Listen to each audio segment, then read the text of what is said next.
Hello children, welcome to Asa education. आज हम कर रहे हैं chapter arrival of Europeans in India, social science book, grade 8 से।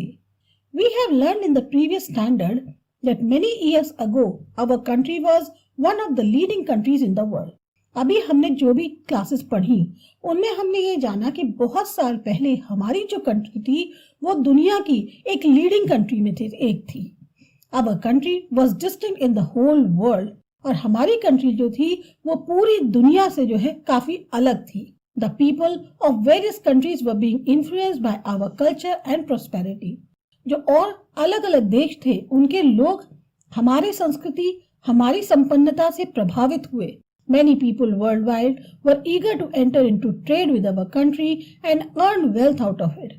बहुत से लोग दुनिया में ये कोशिश करते थे, उनको बहुत ज्यादा इंटरेस्ट था कि किसी तरीके से मौका मिल जाए हमारी कंट्री के साथ ट्रेड करने का और उससे फिर वो लोग जो है इनकम कर सकें। Earlier, the merchants from the various countries came to India from northwest by land route for the purpose of trading. शुरुआत में जो व्यापारी लोग थे वो अलग अलग कंट्रीज के हमारे इंडिया में आए नॉर्थ वेस्ट डायरेक्शन से, और वो आए जो जमीन का रास्ता होता है उससे, और उनका जो मेन मकसद था आने का वो था व्यापार करना। For years, the Arab traders undertook trade through the land route, but as situations changed, the trade through land route stopped.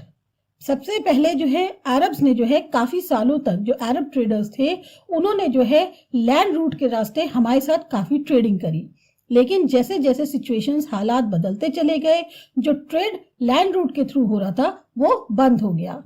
Consequently, the demand for Indian commodities like silk, cotton cloths, muslin, black pepper, spices, etc. increased in the European countries.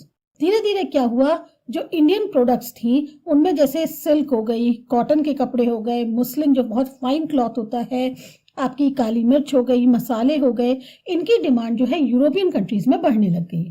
To take the advantage of this situation, many countries of Europe started searching for a sea route to India. अब इसी चीज का फायदा उठाने के लिए बहुत सारी कंट्रीज जो यूरोप की थी उन्होंने जो है सी के रास्ते इंडिया आने का रास्ता जो है उसे खोजना शुरू कर दिया। Subsequently, some adventurous sailors of Europe and other countries started the search of sea route to come to India. इसी वजह से कुछ जो एडवेंचर वाले जो सेलर्स थे यूरोप के उन्होंने जो है या और बाकी कंट्रीज के उन्होंने अब सी रूट का रास्ता खोजना शुरू किया कि वो इंडिया आ सके। Christopher Columbus, an Italian explorer, was one of the brave sailors who ventured out to find a sea route to India. जो क्रिस्टोफर कोलंबस थे वो एक इटालियन एक्सप्लोरर थे और वो काफी बहादुर सेलर थे जिन्होंने ये जिम्मा उठाया कि वो जो है सी रूट जो है इंडिया का ढूंढ के रहेंगे। He thought that one can go to east via west also. उनका ये विचार था कि एक इंसान जो है वो ईस्ट जा सकता है वेस्ट होते हुए है। Why did he believe so? उनका ऐसा क्यों सोचना था?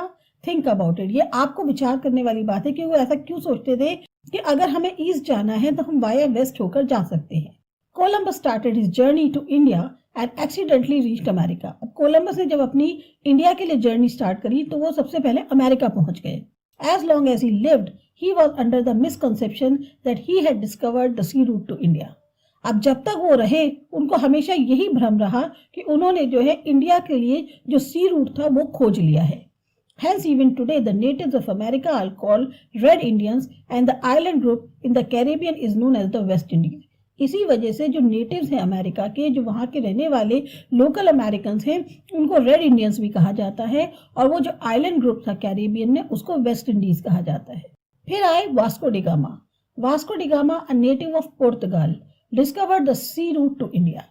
इन्होंने जो है वास्को डिगामा ने, जो कि पुर्तगाल के रहने वाले थे, इन्होंने सी रूट इंडिया के लिए खोज लिया।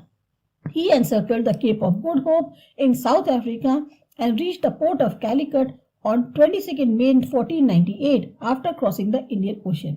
अब इन्होंने जो है एक तरह से चक्कर लगाया केप ऑफ गुड होप का साउथ अफ्रीका में, और फिर जो है ये पोर्ट ऑफ कैलिकट पहुंचे 22 मई 1498 को, जब इन्होंने इंडियन ओशन क्रॉस किया।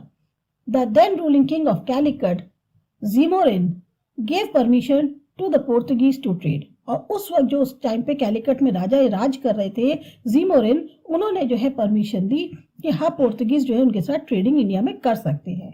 The Portuguese established a fort in Calicut for trade in 1500 CE. अब पोर्तुगीज लोगों ने क्या किया, अपना एक किला बनवाया कैलिकट में ताकि वो वहां से ट्रेडिंग कर सके, और ये बात है 1500 CE की. They fortified it and appointed a commander in chief, namely Albuquerque, to safeguard the fort. उन्होंने जो है ये जो किला बनवाया, इसको पूरा 4 दीवारी किला बनवाया और एक कमांडर इन चीफ अपॉइंट किए जिनका नाम था अल्बुकर्क, और उनको जो है किले की जो सेफ गार्ड करने की जिम्मेदारी होती है, सुरक्षा करने की जिम्मेदारी होती है, वो दी. Moving northwards, Albuquerque conquered Goa in 1506 CE. अब नॉर्थवर्ड मूव करते करते अल्बुकर्क ने जो है गोवा को जीत लिया 1506 CE में. Within a span of 100 years, the Portuguese took control of Mangalore, Cochin, Goa, Diu, Mumbai and island of Lanka. तो 100 साल का ये जो टाइम पीरियड रहा, इसमें पोर्तुगीज ने लगभग मैंगलोर, कोचीन, गोवा, दीयू, मुंबई और जो आइलैंड थे लंका के, उन पर अपना कब्जा जमा लिया. End of Portuguese rule. In the beginning of the 17th century, the Portuguese expanded their trade to Bengal. जब शुरुआत हुई 17वीं सदी की, तो पोर्तुगीज जो है अब उनके ट्रेड को बंगाल तक फैलाने लग गए. At this time, the Mughal Emperor Shahjahan ruled India from Delhi. उस समय मुगल एम्परर जो शाहजहां थे, वो इंडिया में दिल्ली से रूल कर रहे थे. The सूबेदार of Bengal complained to Shahjahan about the behavior of the Portuguese. तो जो बंगाल के सूबेदार थे, उन्होंने शाहजहां से कंप्लेंट करी कि पोर्तुगीज जो है उनका व्यवहार कैसा है. Thus the fort of Hooghly was demolished and the ships were burned as per the order of the emperor. तो नतीजा क्या हुआ कि जो हुगली का किला था उसे तोड़ दिया गया और जो शिप्स थे उनको जला दिया गया, जैसा कि राजा ने ऑर्डर दिया. In this way, the Portuguese rule came to an end with the exception of the territories of Diu, Daman and Goa. Portuguese राज जो है वो तो खत्म हो गया, लेकिन जो टेरिटरीज थी दियू, दमन एंड गोवा, वो छूट गई. फिर आए Dutch. After 100 years of the arrival of Portuguese, at the end of 16th century, the Dutch of Holland came to India for trading. 100 साल बीतने के बाद जब पोर्तुगीज आ चुके थे, जब 16th सेंचुरी में खत्म हो रही थी 16th सेंचुरी, तो जो डच ऑफ हॉलैंड है, यानी जो अब नीदरलैंड है, वो इंडिया आए ट्रेडिंग के लिए. Initially they establish forts at Pulicat and Madras, now Chennai.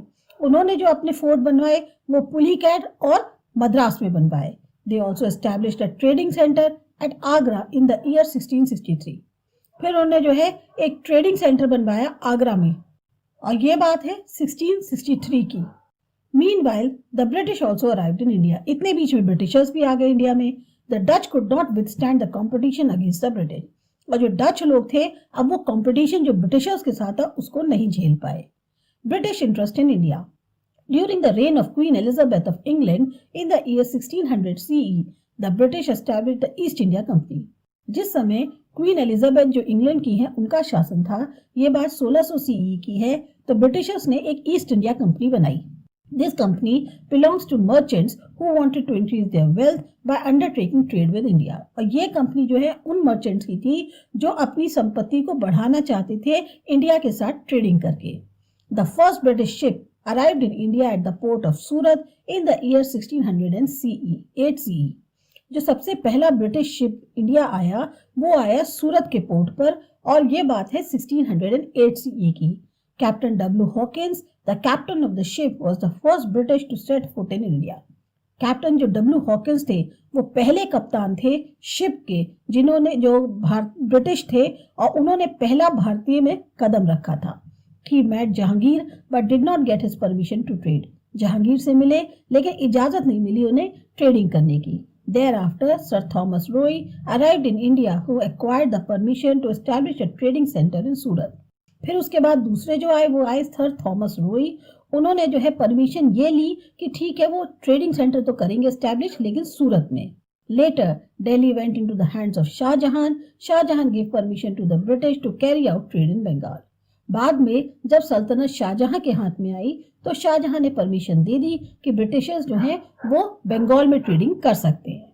The French established the French East India company in the year 1664 CE. अब फ्रेंच ने जो है अपनी फ्रेंच ईस्ट इंडिया कंपनी बनाई ईयर 1664 CE में. They established factories in Surat, Machilipatnam and Puducherry. अब उन्होंने अपनी फैक्ट्रीज कहाँ का लगाई? सूरत में, मछलीपट्टनम में और पुडुचेरी जो कि पौंडीचेरी था. The head of the French company was Joseph Francois Dupleix, who had the desire to expand the Europe rule in India. अब जो फ्रेंच कंपनी के हेड थे जोसेफ फ्रैंकोइस ड्यूप्लेक्स, उनका बहुत इच्छा थी कि यूरोपियन राज्य जो है वो इंडिया में ज्यादा से ज्यादा बढ़े. Thus, the French and the British stood in competition against each other to become the strongest European company. अब दोनों ही फ्रेंच और ब्रिटिश जो हैं एक दूसरे के आमने सामने कंपटीशन में आ गए क्योंकि वो लोग दोनों में चाहते थे कि कौन ज्यादा स्ट्रॉन्गेस्ट यूरोपियन कंपनी के तौर पे यहाँ पर एस्टैब्लिश होगा. There were innumerable disputes and battles and finally the British emerged as the winners. उनके बीच में काफी ज्यादा लड़ाई झगड़ा हुआ, युद्ध हुए, लेकिन फाइनली ब्रिटिशर्स जो हैं वो सबसे ज्यादा विनर के तौर पे निकल के आए.